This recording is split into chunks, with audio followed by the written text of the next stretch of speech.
Hello everyone, नमस्ते सबैजनालाई। आज म तपाईहरुलाई यहाँ हाम्रो अस्ति भर्खर नै नि रोपेको थियो नि त्यो काँक्रा, त्यो चाहिँ फल्दैछ हैन। यो चाहिँ फुलमा आन्टी ल्याउनु भएको हैन। काँक्रालाई चाहिँ यसो गरेर नदेखाउनु अरे, यसरी देखायो भने चाहिँ कुहिन्छ अरे।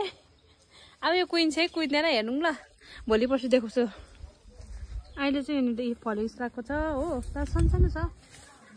यस्तो गरेर हातले देखायो भने चाहिँ नि छुयो कि कुहियो अरे नि त, काँक्रा नदेखाउनु भन्छ हो।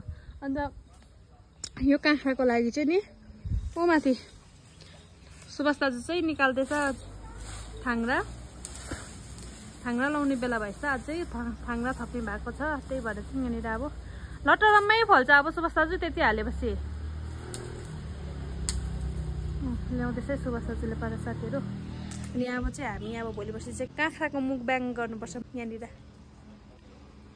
ल्याउनु हुँदैछ सुभाष दाजुले, मुखब्याङ भिडियो बनाऊ काँक्रा के भन्दा कता लाउने थाङ्रा लाउनु हुँदैछ यहाँ। अब चाहिँ हो यहाँ त्यहाँ एउटा यता है, यहाँनिर पनि एउटा दुईटा लाइन चाहिँ हुनेछ। किन भन्दा यो चाहिँ ठुलो खालको काँक्रा हो कि खिराहरूलाई चाहिँ पर्दैन, यस्तोलाई चाहिँ पुरा थाङ्रा चाहिन्छ।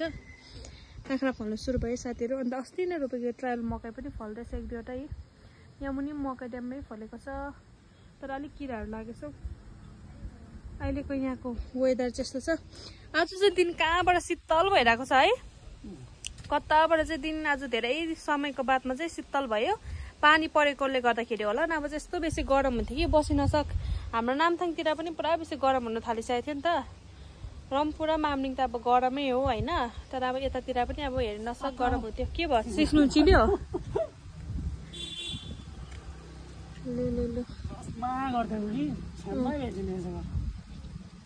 जोसमा होस् मत गुमाना। फुल झारे फुल मत झारो, अलग्ग राख्नु पर्छ। त्यसलाई चाहिँ यस्तो घुमाउने बेला भएछ कि यता घुम्नुपर्ने रहेछ यो चाहिँ है। यो यसको थाङ्रा छ नि, किन भन्दा यता पनि हो यस्तो मुनिपट्टिबाट ल ल ल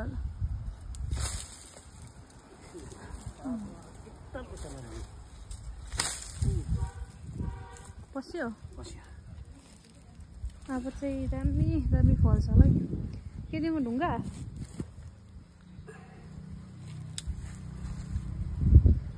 लु। अब थाङ्रा एउटा हालिसक्यो, यता पनि एउटा हाल्नुपर्ने रहेछ है। यहाँ मुनि पनि तपाईँले खुट्टा टेकेकोमा है साथी चाहिने रहेछ हौ।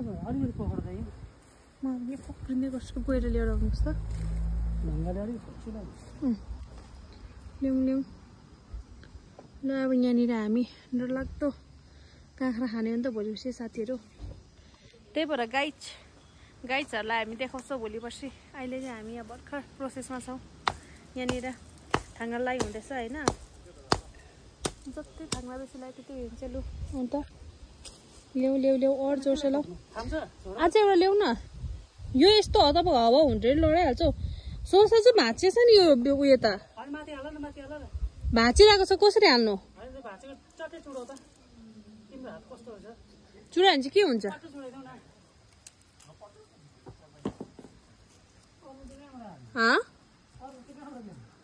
अस्ति काटेकोमै मैले देखेँ त माथि एउटा यहाँ बाँसको छेउमा हौ।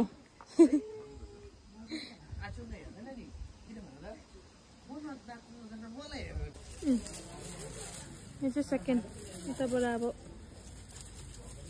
के भयो मेरो उयो क्यामेरा पनि पुरा अन्धकार देख्ने भइरहेको छ त।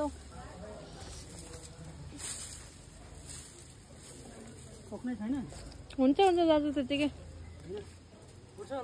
हुन्छ। त्यो फुट्ने हेर्नु ढुङ्गाहरूले अलिक उयो गरिराख्नु हो। लु थाङ्रा लगाइसक्यो साथीहरू। अब यहाँनिर अलिअलि ठोकठाक पार्छ अरे कि काँक्राको बच्चा। अब काँक्रा खास कहाँ छ भन्दा अहिलेसम्म म तपाईँहरूलाई देखाउँछु। यहाँ केबीकेको मुनिपट्टि पुरा काँक्रा रोपेको छ होइन, तपाईँहरूलाई देखाउँछु न म। अनि त्यो काँक्रा चाहिँ हामीले रोपेको होइन, फेरि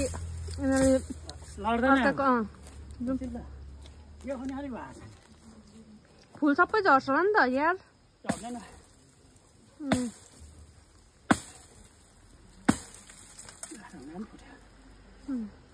अब चाहिँ यहाँ लगाइसक्यो होइन। अब हामी तल गएको तपाईहरुलाई अब हामी अर्को भिडियोमा देखाउने छौं ल यहाँ के बिकेको के छ भनेर चाहिँ अहिले फिलहाल रेनी सिजनमा चाहिँ मकैको सिजनमा चाहिँ के छ त्यो देखाउँछु है त so thank you for watching